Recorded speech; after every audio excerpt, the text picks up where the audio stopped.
같이 볼 본문 말씀은 히브리서 4장 16절 말씀이 되겠습니다. 다 같이 한 목소리로 읽도록 하겠습니다. 시작. 그러므로 우리가 긍휼을 얻고 필요한 때에 도우시는 은혜를 얻기 위해 은혜의 왕자로 담대히 갈 것이니라. 아멘. 오늘 제가 드릴 설교의 제목은 은혜의 자리가 되겠습니다. 우리말 속담에 여러분들 혹시 이런 속담 들어보셨습니까? 누울 자리를 봐가며 발을 뻗어라. 들어보셨습니까? 이 속담의 의미는 아무리 지금 눕고 싶어도 그 자리가 내가 누워도 되는 자리인지 누울 수 있는 자리인지를 먼저 잘 살펴보고 행동해야 한다는 의미입니다.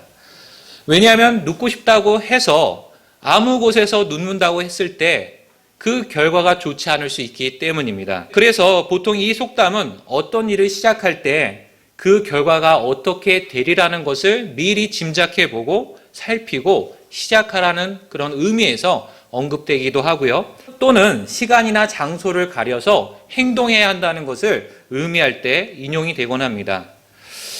가끔 제 아들 은찬이로 인해서 밖에서 난처한 일을 겪을 때가 있습니다. 집안에서야 어디에 앉든 또 어디에 눕든 그것이 무슨 문제가 되겠습니까? 그러나 집 밖에서는 상황이 다르다는 것이죠. 그런데 가끔 은찬이가 밖에서 자신이 먹고 싶은 것을 먹지 못했을 때나 아니면 자신이 가고 싶은 데를 가지 못했을 때 그냥 울면서 그 자리에 주저앉아 버리거나 아니면 심지어는 들어 누울 경우가 있다는 것입니다. 참 그럴 경우 여러분들 만약에 그게 여러분들 자녀라고 한번 생각해 보십시오. 얼마나 그 부모로서 안타깝기도 하고 또한 난감한 상황이지 않겠습니까? 자, 그런데 잘 생각해 보면 구원받은 우리에게도 이런 모습이 있다는 것을 저는 생각해 보게 되었습니다. 얼마나 자주 우리가 앉고 누울 수 있는 자리인지를 생각해 보지 않고 우리의 육신대로 또 엉뚱한 자리에 있을 때가 많은지 생각해 보게 됩니다. 모든 사람에게는 하나님께서 허락하신 삶의 자리들이 있습니다. 그렇습니까? 예를 들면 한 가정 안에는 아버지로서의 또는 어머니로서의 아니면 남편이나 아내로서의 또한 자녀로서의 그런 자리가 있습니다. 그래서 자신에게 주어진 그 자리에서 자신의 역할과 본분을 다하면서 최선을 다하면서 살아가고 있습니다.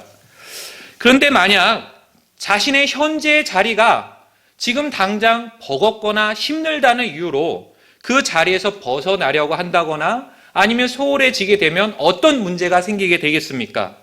이는 가정에 큰 어려움이나 위기가 닥칠 수가 있다는 것입니다. 또 만약 학생이라면 또 그 학생에 맞는 자리가 있습니다. 그래서 그 자신에게 주어진 자리에 맞춰서 그 사람은 최선을 다해서 공부해야 됩니다. 맞습니까?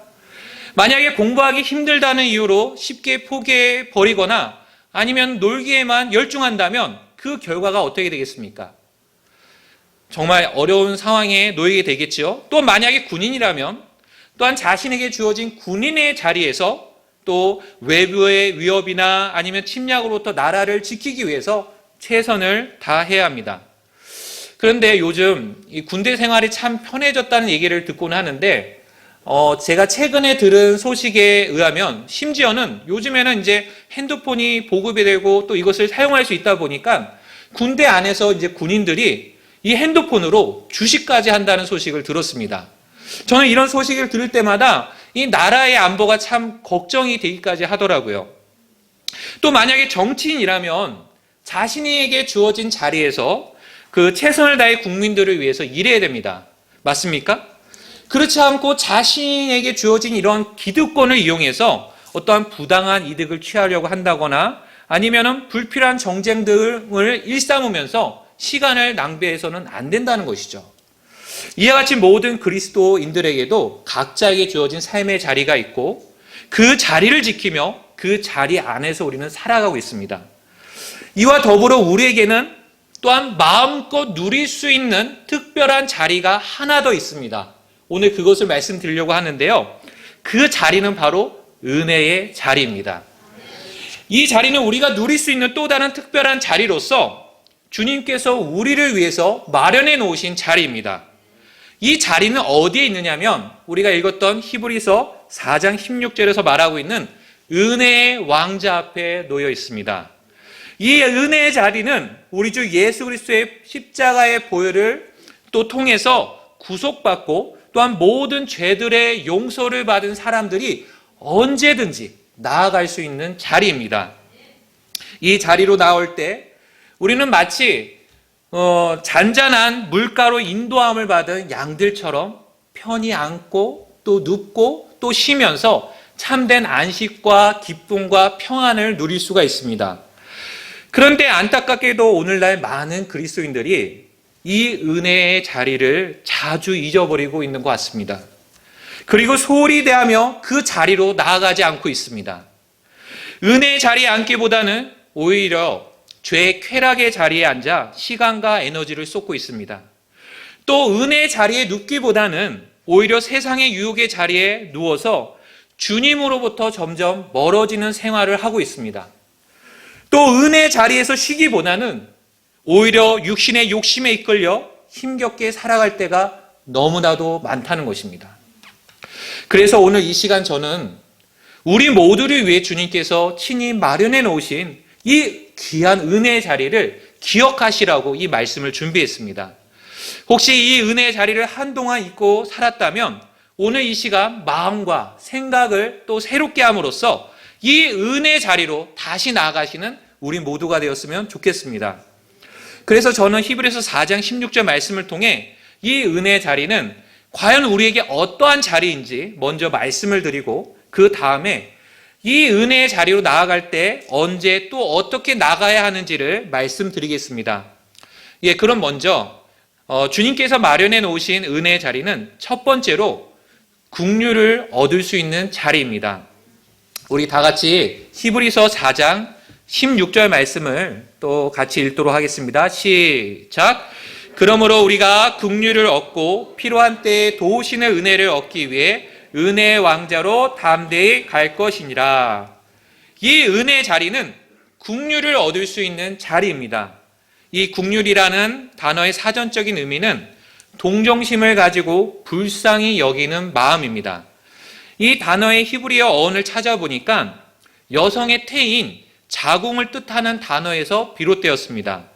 우리가 잘 알듯이 자궁은 생명을 안전하게 보호하고 품어주는 기관으로 태아에게 있어서 가장 안전한 장소라고 말할 수 있습니다. 이처럼 생명에 대해 늘 품어주고 보호한다는 의미가 있는 또 이 긍휼이라는 단어를 우리가 생각해 볼 때 긍휼을 베푼다는 그 의미는 그냥 단순히 일반적인 동정심을 베푼다는 의미를 넘어선다는 것입니다. 그러면서 이 생명을 가진 그 사람의 입장에서 그 생각해보고 또 깊이 이해하면서 불쌍히 여기는 것이 바로 긍휼이라는 것을 우리는 생각해 볼 수 있습니다. 이것은 마치 부모가 자녀에게 가지는 그 애틋한 마음과 사랑을 여러분들 생각해 보시면 좋습니다. 그래서 이사야서 49장 15절에는 이런 말씀이 기록되어 있습니다. 한번 들어보십시오. 여인이 자기의 젖먹는 자식을 잊을 수 있겠으며 자기 태에서 난 아들을 불쌍히 여기지 않을 수 있겠느냐. 참으로 그들은 혹시 잊을지라도 나는 너를 잊지 아니하리라. 여기서 말하는 불쌍히 여긴다는 표현이 바로 긍휼을 의미합니다. 자신의 태에서 난 자녀에 대해 가지는 그 불쌍히 여김도 참으로 대단한 것이지만 우리를 향하신 주님의 긍휼하심은 훨씬 더 위대하다는 사실을 이 말씀이 보여주고 있습니다. 일반적인 동정심과 그 긍휼은 차이가 있습니다. 어느 분이 이 차이를 좀 쉽게 이렇게 글로 써놓은 것을 제가 읽은 적이 있는데, 예를 들어 어떤 사람이 지나가다가 넘어졌을 때 누군가 그 사람을 일으켜 세워줄 수 있습니다. 자, 그런데 그가 또 가다가 넘어지고 또 넘어진다면 그를 일으켜 세워서 병원으로 데려다 줘야 되는 상황이 발생할 수가 있습니다. 근데 만약에 이때 한번 일으켜 세워주기만 하고 앞으로 그를 책임져야 한다는 그런 부담감 때문에 그 다음에 도움을 그렇게 해주지 않는다면 그것은 바로 동정심이라는 것입니다. 그러나 긍휼은 이와 달리 그 넘어진 사람을 이렇게 세워줄 때 그 사람이 넘어지면 넘어지는 대로 그 사람을 일으켜 세워주는 것입니다. 그리고 그 사람을 또한 일으켜 세워줄 뿐만 아니라 병원까지 데려가 주고요. 또한 그 뒷일까지 감당해 주는 것이 바로 긍휼이라는 것입니다. 이처럼 일반적인 동정심은 일회성으로 그치는 경우가 많습니다. 그러나 긍휼은 끊임없는 지속성을 가지고 있습니다. 우리가 잘 아는 구약의 사사기 내용을 보게 되면 이런 긍휼을 가지신 하나님의 모습을 우리는 잘 발견할 수가 있습니다. 하나님께서는 이스라엘 백성들을 이집트로부터 구속해내시고 모든 민족들 가운데서 특별한 백성으로 삼으시기 위해서 그들과 언약까지 맺으셨습니다. 그리고 그들에게 약속하셨던 가나안 땅으로 그들을 데려가 주시기 위해서 40년 광야길을 함께 동행해 주시고 신실하게 이끌어 주셨습니다. 그런 하나님에 대해서 이스라엘 백성들은 어떤 태도를 보였습니까? 하나님께 감사를 드리며 또 하나님과의 언약을 소중히 여기며 또한 오직 하나님을 섬기며 그들은 살아갔습니까? 아닙니다.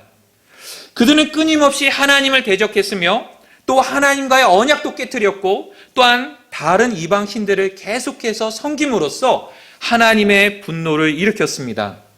자, 그럴 때마다 하나님께서는 그들을 어떻게 대하셨습니까? 그들을 완전히 끊어버리시고 상종하지 않으셨습니까? 아닙니다. 하나님께서는 여전히 그들에게 긍휼을 베풀어 주셨습니다.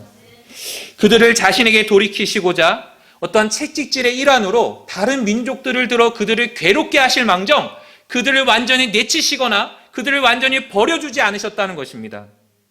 또 그들이 이방 민족들로 인해 극심한 고통 속에서 하나님께 부르짖게 되면 하나님은 또한 어김없이 그들의 소리를 들으시고 재판관들을 불러서 그들을 구출해 내셨습니다. 이 얼마나 놀라운 하나님의 긍휼입니까? 우리 하나님은 이런 긍휼이 많으신 하나님이십니다. 마치 부모가 자신의 사랑하는 자녀가 실수하고 잘못했더라도 언제든지 그들을 받아주고 품어주고 또다시 기회를 주는 것처럼 우리 하나님께서도 자신의 언약 백성에 대해서는 끝까지 책임지시고 또한 품어주신다는 것이죠. 이런 하나님의 긍휼하심이 가장 명확하게 드러난 장소가 있는데요. 그것은 바로 예수 그리스도의 십자가입니다. 사실 십자가는 로마 시대 당시에 극악한 범죄자들을 다루고 또한 그들을 죽음으로 이끄는 형틀이었습니다. 또한 이런 것들은 죄에 대한 결과와 심판을 보여주면서 이것이 얼마나 끔찍하고 처참한지를 보여주는 도구였습니다. 그래서 우리는 이 예수 그리스도의 십자가를 볼 때 우리 죄들을 철저히 다루시고 또한 심판하시는 하나님의 거룩하심과 공의로우심을 보게 됩니다. 이와 동시에 우리는 이 예수 그리스도의 십자가를 볼 때 죽어 마땅한 죄인을 하나님께서 얼마나 사랑하셨는지 또 얼마나 큰 긍휼을 베풀어 주셨는지를 또한 보게 된다는 것입니다. 에베소서 2장 4절 5절 말씀을 제가 읽어드리겠습니다. 긍휼이 풍성하신 하나님께서 친히 우리를 사랑할 때 보여주신 자신의 크신 사랑으로 인하여 심지어 우리가 죄들 가운데 죽었을 때에 우리를 그리스도와 함께 살리셨고 너희가 은혜로 구원을 받았느니라. 사실 우리 모두는 구원받을 만한 자격이 전혀 없던 자들이었습니다. 인정하십니까? 하나님을 기쁘시게 해드릴 만한 것이 우리에게는 조금도 있지 않았습니다. 그저 죄 가운데 태어나 죄를 지으며 또한 죄로 말미암아 영원한 불호소에 던져질 수밖에 없는 그러한 가련한 죄인들이었습니다. 그러나 긍휼이 풍성하신 하나님께서는 이런 죄인인 우리들을 사랑하셔서 이 땅 위에 예수님을 보내주셨습니다. 그리고 죄 없으신 예수님께서는 우리의 죄를 대신하여 십자가에서 피 흘려 죽으심으로써 우리의 모든 죄들을 씻어 주셨습니다. 그리고 죽음에서 부활하심으로써 우리를 위한 구원을 영원토록 완전히 이루어 놓으셨습니다. 그래서 누구든지 지금도 이 예수님을 자신의 개인의 구원자와 또한 주님으로 믿고 받아들인 사람들에게는 하나님께서 구원을 선물로 주십니다. 만약 혹시 이 설교를 듣고 있는 어떤 분들 중에 아직 구원을 받지 못한 분이 있다면 그분이 지금 당장 해야 될 일은 다른 게 아닙니다. 긍휼이 많으신 하나님 앞에 나오는 것입니다. 그리고 유일하신 구원자 되시는 예수님을 믿고 받아들이는 일입니다. 예수님께서는 다음과 같이 말씀하셨습니다. 내가 곧 길이요 진리요 생명이니 나를 통하지 않고서는 아무도 아버지께 오지 못하느니라. 이처럼 구원을 받는 데 있어서도 하나님의 긍휼이 절대적으로 필요했듯이 구원받고 난 이후에도 우리는 여전히 하나님의 긍휼이 필요합니다. 여러분들 인정하십니까? 우리 자신을 한번 돌아보십시오. 하루에도 얼마나 자주 죄에 넘어지고 쓰러지는지 모르겠습니다. 여러분들 이 아침에 예배당에 나오는 이 순간까지 얼마나 자주 넘어졌는지를 한번 생각해 보십시오. 우리는 또 자그마한 일에도 쉽게 발끈하면서 우리의 육신을 드러낼 때가 얼마나 많은지 모르겠습니다. 사실 지금이라도 주님께서 이제 그만하면 됐다, 올라와라 라고 하시면 우리는 주님 앞에 부끄러운 모습으로 설 수밖에 없는 그런 우리의 모습입니다. 그러나 긍휼이 많으신 하나님께서는 이런 부족하고 연약한 우리를 오래 참아주시고 또한 품어주시면서 계속해서 주님을 위해 살 수 있는 긍휼을 베풀고 계십니다. 거기에 더 놀라운 사실은 무엇인지 아십니까? 이 긍휼은요, 끝이 없고 항상 새롭다는 것입니다. 광야를 지나던 이스라엘 백성들에게 매일 아침마다 새로운 만나가 그들에게 주어졌듯이 이 광야 같은 세상을 살아가는 우리를 위해서도 우리 주님께서는 매일 아침마다 새로운 긍휼을 베풀고 계십니다. 그렇기 때문에 혹시 실패하였더라도 우리는 언제든지 다시 시작할 수 있습니다. 왜냐하면 주님의 긍휼은 끝나지 않았기 때문입니다. 예레미야가 3장 22절 23절에 이런 말씀이 있죠. 주의 긍휼로 말미암아 우리가 소멸되지 아니하였으니 그분의 불쌍히 여기심은 끝이 없도다. 그것들이 아침마다 새로우니 주의 신실하심은 크시나이다. 아멘. 또한 시편 136편에 나오는 모든 구절들이 끝날 때마다 반복되는 문구가 있습니다. 무엇인지 아십니까? 이것입니다. 저를 따라 한번 말해 보겠습니다. 그분의 긍휼은 영원하도다. 다시 한번 읽겠습니다. 그분의 긍휼은 영원하도다. 그분의 긍휼은 영원하도다 라고 이 말씀이 반복되고 있습니다. 아침이 되면 어김없이 해가 떠오르듯 우리를 향하신 주님의 긍휼은 변함이 없으십니다. 비록 죄에 넘어졌다 하더라도 다시 일어설 수 있고 또 세상에 빠져 지내고 육신에 이끌려 지냈을지라도 다시 돌이킬 수 있는 새로운 긍휼을 주님께서는 여전히 우리에게 베풀고 계십니다. 한 예로 남유다 왕국 역사상 최악의 왕으로 기록된 왕이 있습니다. 그는 다름 아닌 므낫세 왕입니다. 그는 12세 때 왕이 되어 무려 55년 동안 남유다 왕국을 통치했는데 이스라엘 역사상 가장 오래 집권한 왕으로 알려져 있습니다. 그런데 그가 집권하면서 끊임없이 하나님을 대적하며 온갖 우상 숭배를 저질렀습니다. 그 아버지였던 히스기야 왕이 허물었던 산당을 다시 건축했고 또한 바알들을 위한 제단들을 세웠으며 또한 작은 숲들도 만들고 하늘의 온 군대들에게도 경배를 했습니다. 그리고 심지어 자신의 아이들을 불 가운데 지나가게 하여서 하나님의 분노를 일으켰습니다. 결국 주님께서는 그 아시리아 군대를 통해서 그를 바벨론으로 끌고 가게 하셨는데 이때 고통 중에 있던 므낫셋이 하나님 앞에 크게 자신을 낮추어 기도를 드리는 장면이 나옵니다. 역대기야 33장 한번 보실까요? 역대기야 33장 12절 13절 말씀을 같이 한번 읽도록 하겠습니다. 역대기야 33장 12절 13절 읽겠습니다. 그가 고통 중에 있을 때에 주 자기 하나님께 간청하고 자기 조상들의 하나님 앞에서 크게 자신을 낮추어 그분께 기도하였으므로 그분께서 그의 간청하는 말을 받으시며 그의 간구를 들으사 그를 다시 예루살렘으로 그의 왕국으로 데려오심에 그때 므낫세가 주 그분께서 하나님이신 줄을 알았더라. 이처럼 그가 하나님 앞에 자신의 죄를 자백하며 크게 자신을 낮추고 엎드렸을 때에 하나님께서는 그에게 크신 긍휼을 베풀어 주셨습니다. 그리고는 그를 다시 예루살렘으로 돌려보내 왕권을 갖게 하셨고 자신의 지난 날들의 악행들을 돌이킬 수 있는 기회를 주셨던 것이죠. 한번 생각해 보십시오. 이처럼 극악무도했던 므낫세도 주님 앞에 자신을 낮추어 엎드렸을 때 주님께서는 얼마나 큰 긍휼을 베풀어 주셨습니까? 그렇다고 한다면 그분의 자녀인 우리에게는 어떻게 대하시겠습니까? 한번 생각해 보십시오. 우리 역시 은혜의 자리로 나아갈 때, 또 주님 앞에 겸손히 엎드려 낮출 때에 주님께서는 놀라운 긍휼을 우리에게 베풀어 주심을 믿으시길 바랍니다. 설령 죄에 자주 넘어지고 실패하였다 하더라도 다시 기회를 주시는 주님의 긍휼을 얻기 위해 은혜의 자리로 나가시기 바랍니다.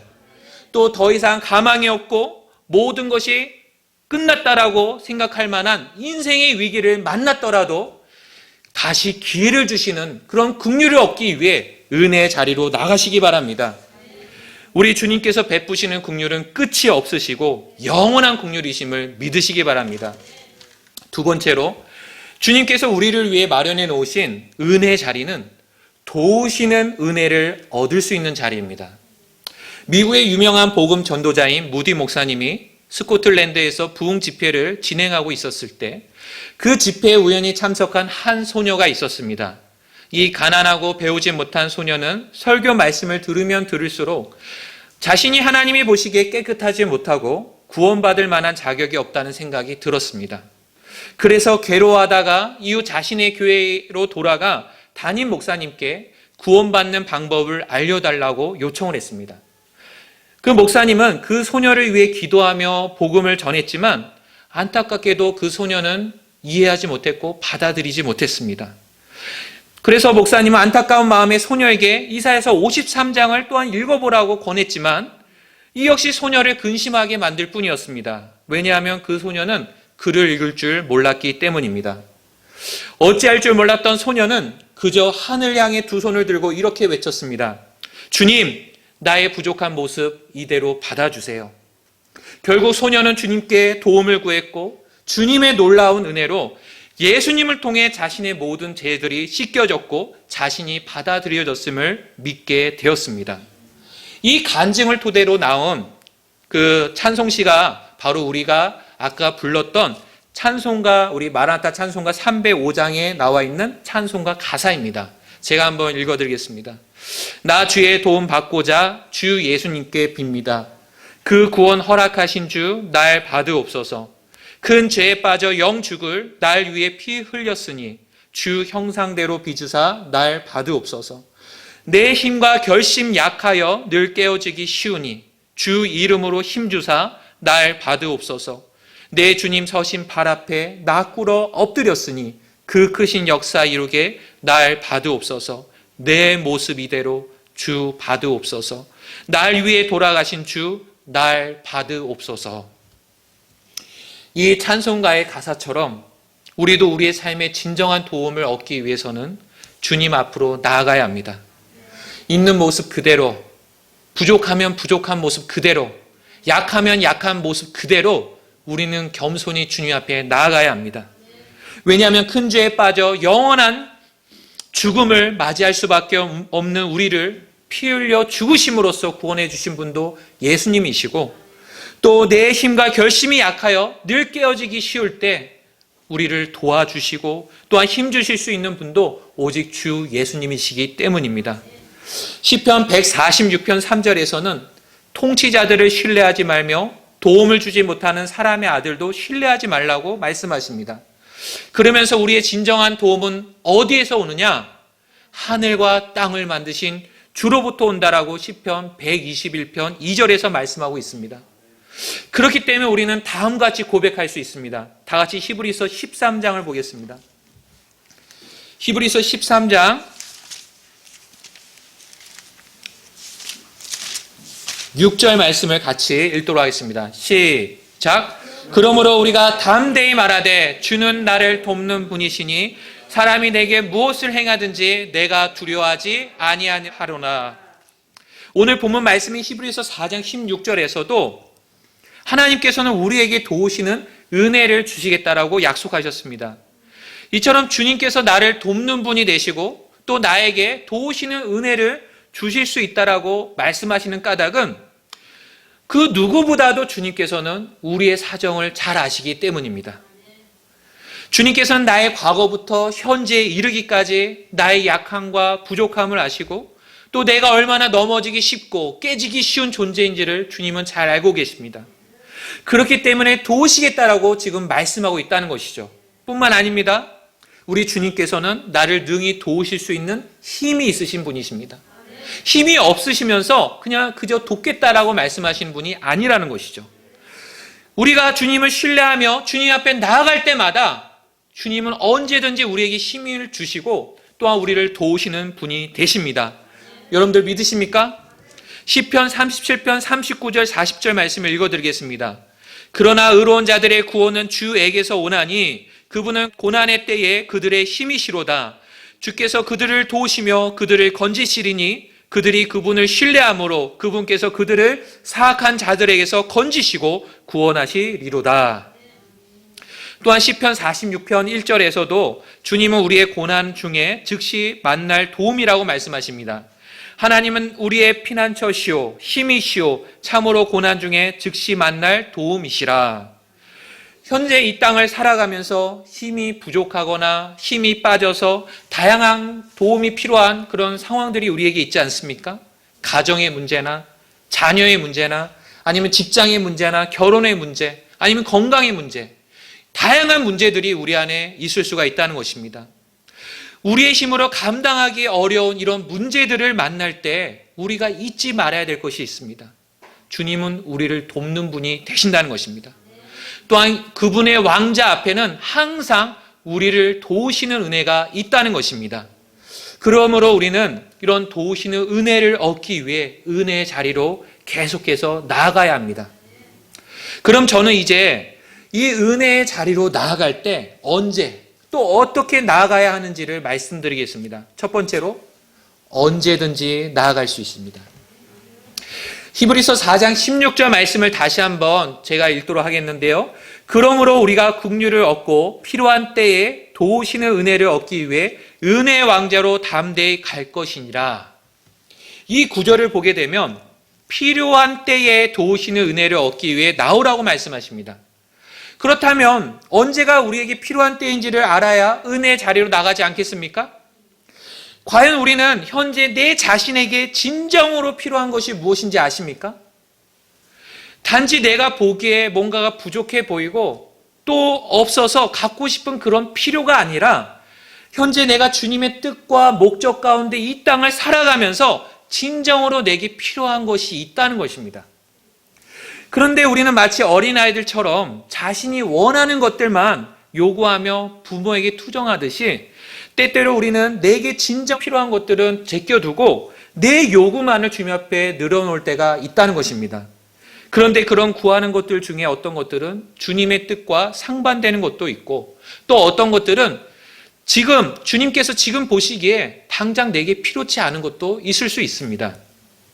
자녀에게 필요한 것을 가장 잘하는 사람은 누구일까요? 예, 바로 부모님입니다. 아이들을 키우는 데 있어서 필요한 것들이 얼마나 많이 있습니까? 그렇죠? 이 모든 것들을 하나하나 자녀에게 공급해주고 또한 챙겨주는 사람은 누구입니까? 바로 부모님입니다. 어제가 마침 또한 어버이날이었는데요. 저도 이제 부모님께 연락을 드려서 또 저를 키워주셔서 감사하다는 그런 얘기도 드리기도 했습니다.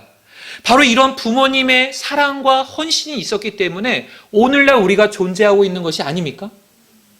그렇다고 했을 때 구원받은 우리의 필요를 가장 잘하시는 분은 누구실까요?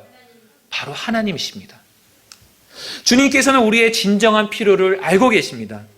무엇이 있어야 내가 그리스도의 장성한 분량에 이룰 수 있는지 또 무엇이 있을 때 내가 성도로서 더욱 견고한 삶을 살아갈 수 있는지 주님께서는 정확히 알고 계십니다.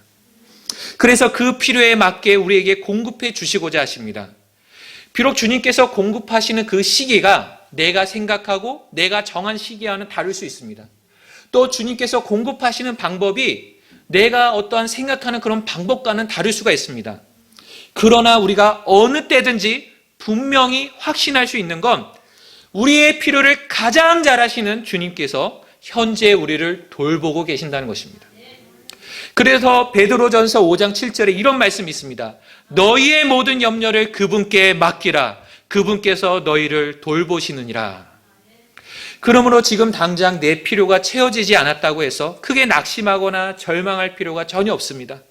오히려 나의 필요를 정확하게 아시고 적절히 공급해 주실 주님만을 신뢰하시면서 언제든지 우리는 은혜의 자리로 나아가야 합니다.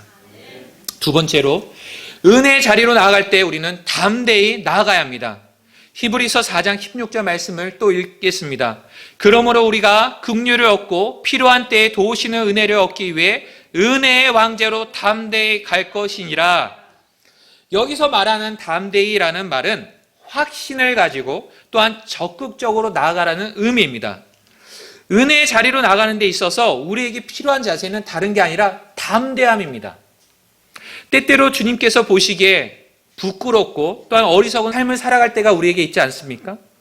또는 암담하고 답답한 삶의 현실을 마주대야 할 때가 있습니다.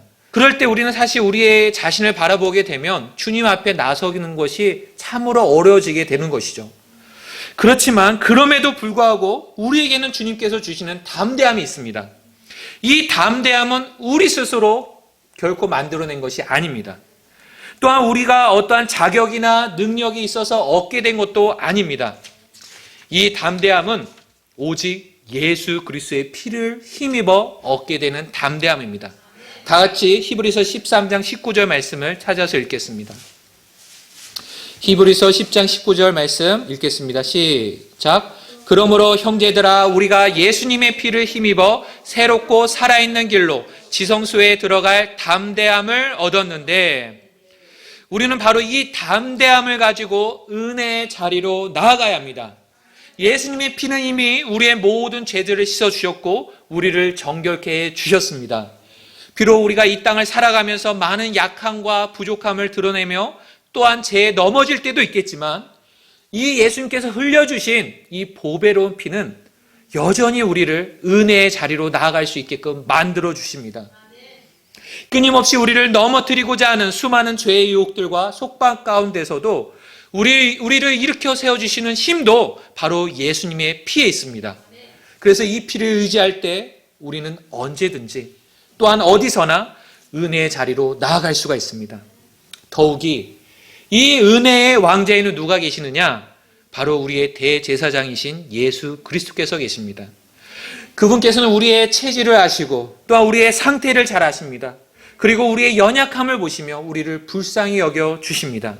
이런 우리를 사랑하셔서 자신의 고귀한 피를 흘려주시면서 우리를 구원하시고 또한 지금도 살아계셔서 우리를 위한 변호자가 되시고 중보자가 되시는 주님께서 계시는데 무엇을 망설이고 계십니까?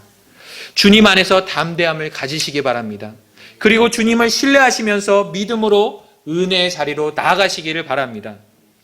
이제 저는 설교를 마무리하면서 우리 모두가 기억했으면 하는 짧은 교훈 3가지를 말씀드리고 마치도록 하겠습니다. 첫 번째는 우리가 지금 있어야 될 자리는 은혜의 자리입니다.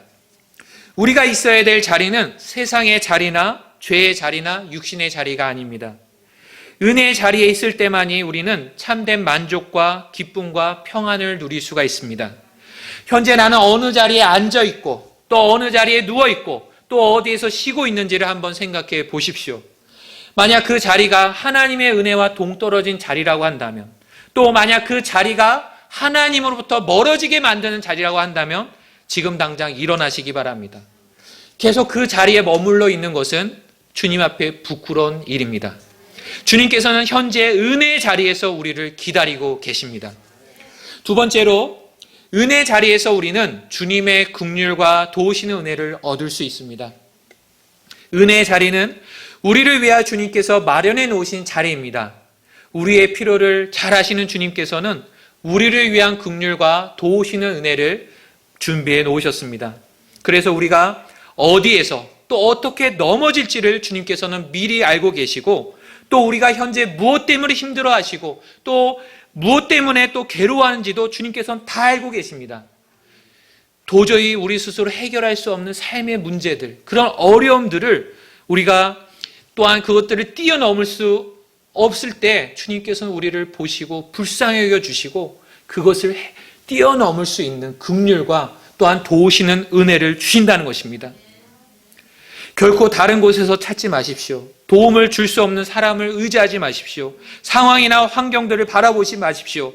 우리의 진정한 필요를 자신이 정하신 때에 공급해 주실 수 있는 주님만을 신뢰하시면서 은혜의 자리로 나아가시기 바랍니다. 세 번째로, 은혜의 자리로 계속해서 가까이 나아가야 합니다. 히브리서 4장 16절에서 말하는 은혜의 왕제로 나아가라는 의미는 가까이 다가가라는 의미입니다.